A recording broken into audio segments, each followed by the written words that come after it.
पाठ पढ़ले 50,000 देवे छात्र छात्री को सरकार। ओडिशा सरकार बाहर कले गोटे नुआ योजना केमती पाइबे 50,000 फ्री रे। योग्यता काना कागजपत्र काना काना लगवा केन योजना रे मिलवा सब डिटेल्स ई वीडियो अच्छे लास्ट तक देखुन जानबे। नमस्कार दर्शक बंद आपन देखुछन अपडेट दर्पण। ई वीडियोटा निराट सत्य अटे कारण आमे कलेक्टर संगे जोगाजोग करी वीडियो बने आपन को जणाउछु।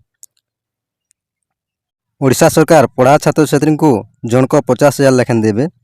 पहला जन्मा आसुन डॉक्यूमेंट काना काना लगवा जी Aadhaar card passbook passport size photo आय प्रमाण पत्र और गला वर्षर पढ़ी सर्टिफिकेट संगे शिक्षक ठानु अनुमोदन पत्र भी लगवा। तार पर देखमा आसुन काना काना योग्यता तार पर देखमा आसुन योग्यता काना काना जी वार्षिक आज 2.5 लाख रु अधिक इनकम नहीं होतबार कथा वर्षे के एवं यही योजनाटा भिन्नक्षम छात्र छात्री को भिन्नक्षम छात्र छात्री होते जनक 50,000 टंका मिलवा।